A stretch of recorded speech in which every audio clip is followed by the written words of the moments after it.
Alright, so we have two Sinbad and Nabokan chapters to talk about, 65 and 66. Now, I read them together, so I will talk about them together. Usually I do them separately as reviews, but I think I'm going to do a discussion for both at the same time, but it's still going to be mostly chronological order. So, I was kind of debating last time whether or not Sinbad would win, and as you know, since you assumably read the chapters, he lost. But the thing that I really don't like about this is that he lost. He got one-shotted. I was hoping he wouldn't be one-shotted. But he did lose to Masrur, and so there's got to be something. There's got to be something more because ultimately, um, ultimately, Sinbad has to have some kind of leverage over Masrur, where he joins Sinbad and devotes himself to Sinbad instead of the other way around. Obviously, I don't know if Sinbad's going to beat Masrur eventually, um, a second time now that he knows his power. Uh, but either way, there has to be something. So moving along, I mean, he's strong as shit. He was able to hold that giant sword, as we know from last chapter, and he was just able to drop the sword and then just drop Sinbad with one punch. Basically cracked his armor in one freaking punch, which is not easy. I mean, that's most warhammers and maces will bash your breastplate in, but not crack it like that. So yeah, that's crazy. Um, anyway, so he does in fact. Uh, huh, uh, sorry, I read something that's I read something and got distracted. Shit. I promise I don't have ADD.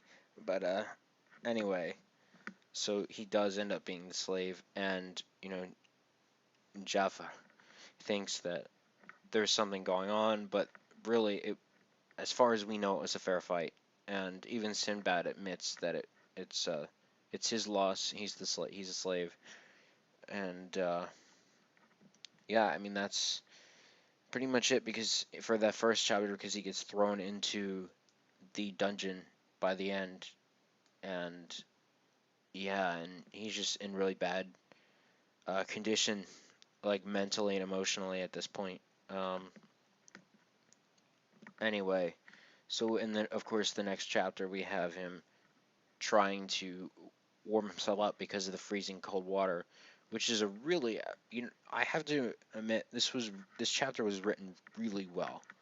Like the first chapter was good, kind of, but this chapter was brilliant for the reason that it really like artistically puts you on ice. What do I mean by that? Well, when Sinbad was going through this this trial where he's trying to like warm himself up with the freezing cold water, the way it was described, the way it was written, everything to the art, to the descriptions, it made when I read it, it made me feel like I was in there with him. Like I'm like, holy shit, I gotta get. It's like, holy crap, Sinbad, you better get warm quickly. Like, holy fuck, I don't know. Like I didn't feel cold personally, but it almost gave me like the feeling like I was. I don't know. So I felt like I was in there just based on the beautiful description from Sinbad and stuff like that. I don't know. The art also looked great. So that really struck a chord with me ultimately. And when it comes to the fact that he tried to fucking hit on Madar, and of course it's not gonna work. Not right away, at least. By the end, he might be smashing her by the end. I don't know, but we'll see. But it's very, very psychotic because initially he tried to hit on her, and because it's not what she wants it from him, she wants him to be a son. and a slave at the same time. She's like, nope, you can't talk to me like that.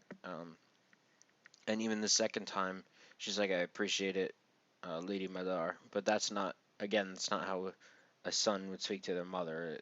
You know, I'm assuming he wants her, she wants him to be very like affectionate in a more of a matrial or whatever you want to call it, um, maternal way, not matrial, maternal, um, in that kind of way where he's like saying like thank you mother or something like that, you know, I love you, that kind of crap, I don't know, or slave talk, either or, I don't know. She's psychotic, so you just don't know.